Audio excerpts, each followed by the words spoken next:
Apple's head of software admits that Macs have an unacceptable amount of malware. You ever experienced malware on a Mac? I don't think so. Yeah. No. It's definitely not on the Windows scale in my experience, but certainly it's possible. Now, what's interesting about this particular statement is you would say to yourself, why would a head of software ever say something like this? But as you know, the Apple Epic stuff has been going on in court. And they're talking about iOS as kind of in terms of as being an improvement from a security perspective over Mac. And the part that comes out in court is how on a Mac you have the ability to install anything you want from any site. Because they're trying to defend their position as saying, if you want an app on your iPhone, it got to come from the App Store. Right. And so they're almost beating up on the Mac a little bit in order to defend the position of the iPhone to say, Epic, you can't have this other store. Look what happened on the Mac when we let people install things. They all got all this malware in there.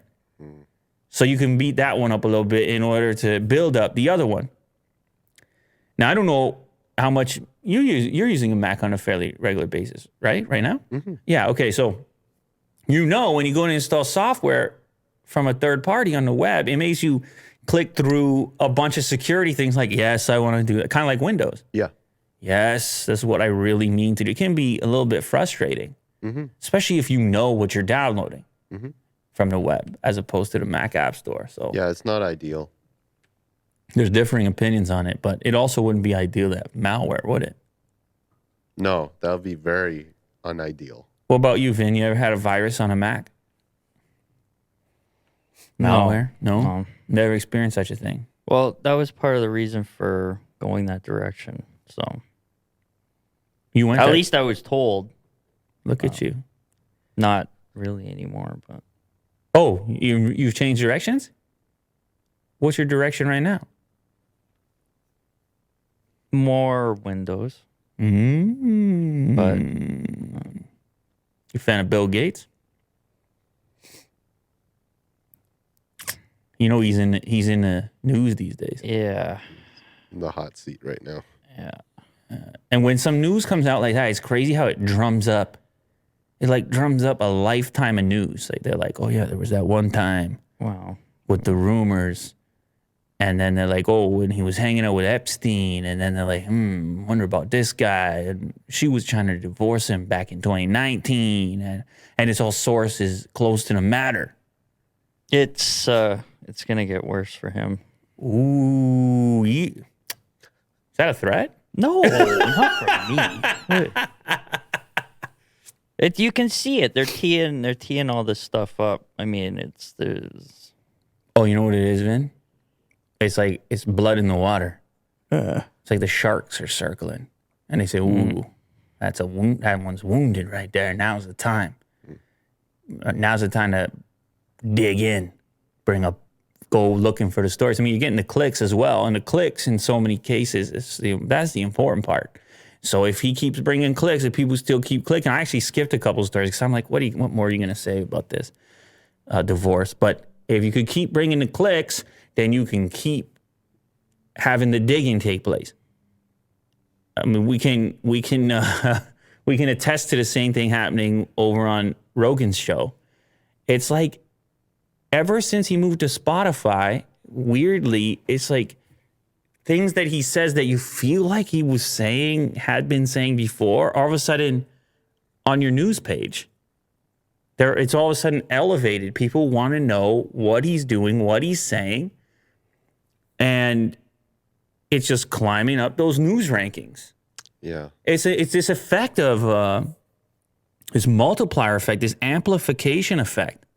The thing gets rolling, and particularly if it's controversial, particularly if it has an argument somewhere in there where one side happens to believe one thing and one side happens to believe the other, it's an amplification effect that takes place. I don't know if it's that the news stories are climbing in the feed. I think the deal put him more so in the spotlight, the Spotify deal. And I think it just takes media news. It takes them longer to catch up to what's really going on. Eventually, they woke up and they figured out that he actually has a voice. People listen, and Yeah, so there's clicks to be had. That's absolutely right. yeah, but there's no people. no one cares what anyone's saying if it doesn't lead to clicks. It's the minute that it leads to clicks that they say, "Oh, I'm gonna throw that one on the listening list," and then see when it's just like us on this show, right? I'm gonna talk about Apple if people keep clicking on Apple. If people stop clicking on Apple, I'll move on to whatever it is that they're looking for. It's pretty straightforward. In Rogan's case, if I talk about something he says that's controversial, boom, views, right? Or whatever, pick your other subject. So we're all... Yeah, but I don't think he's doing it necessarily for I think he honestly believes what he's saying. But that's not the important part. I don't think he's saying anything different. I really don't think there's anything... What I've been reading in the press about whatever controversy he finds himself in after seemingly every other episode these days, I think it's more that it's bringing the exposure to any site that's willing to talk about it. I think in a weird way, him moving over to Spotify created an interest on the open web for what's going on his podcast, and it also, like you said, elevated. There was an elevation of status where these other, I mean, not traditional media, but other media outlets were like, I guess there's money there, so I guess people are listening to it. So I guess people want to hear all the side stories and controversy associated with it. Well, everything nowadays is just about Clicks. creating sides too. And then you separate everyone. There's the two camps. You have the. I mean, it seems hard to even get clicks without having some disagreement. It seems hard to if everything is all rosy and like, look at that, that's a great thing. It's hard to get people's attention. It's like a fight. It's like a fight breaks out, and all of a sudden we're doing our business and we're all busy, and then a fight breaks out. We got to stop what we're doing. It's like an innate human thing. When you see conflict, you just stop and you look that way. And the same thing goes over here. You're like, wait, was that a conflict? I know who that guy is. Was that a conflict? Who's in the conflict? It's like a hack. It's an easy hack. I do also think maybe part of it is to early on tamp down any rumblings of any potential political future. Possibly. No, he has no interest in politics. Wow. And you change. can't. People change. People change. You're not tamping anything. It's the opposite of tamping. You can't. If you come out and say this guy's an idiot, then people go, "Who's the guy you're talking about? Who's this idiot that I need to know about?" Like, it doesn't work on the internet. You are publicly saying that, so. I mean, you still have people on both sides, either taking that or, sticking with. Or I think the crossover is not as large as you think, from someone who would hear something negative about him and then therefore start listening to him and get into it. I don't know. You saw how many followers Trump had on Twitter? This is the amplification. This is how it happens. But how do you get on trending? But half were supporters, and then half were people against him who needed to. Yeah, absolutely. So I don't know. Rogan's fault. You get customers on both sides. I mean, I agree. I think people are listening to him now more than ever and more closely than ever. It's an amplification effect.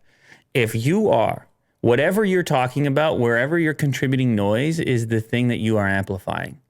And therefore, if you get really noisy about the thing that you hate the most, you have to admit that there's the potential that a percentage of people that you, through your social media feed, introduce to a thing might not share your opinion and might end up doing the opposite and become a patron of the thing that you were attempting to criticize. It's a possibility, just when we're talking about sheer numbers. I don't know. I see the same figures that are hopping on this, bashing him.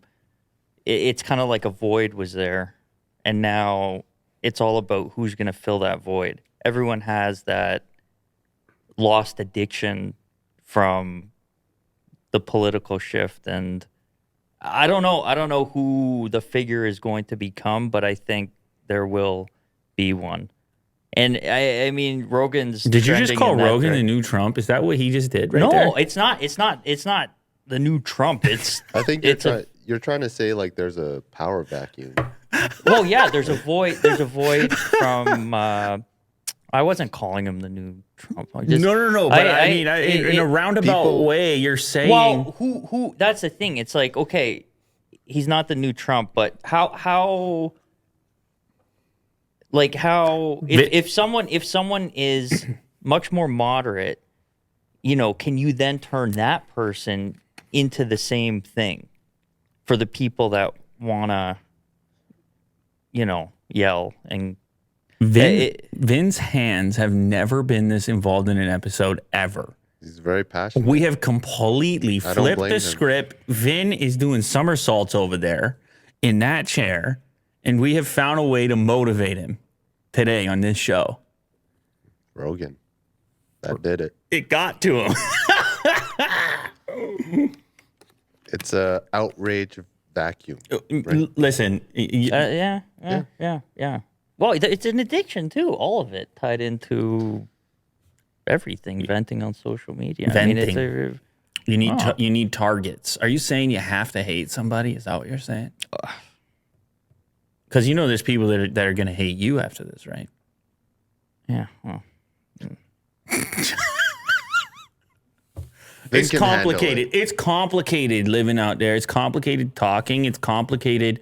You're opening yourself up. You put a microphone in front of your face and you're inviting people from all angles to analyze the noises you make.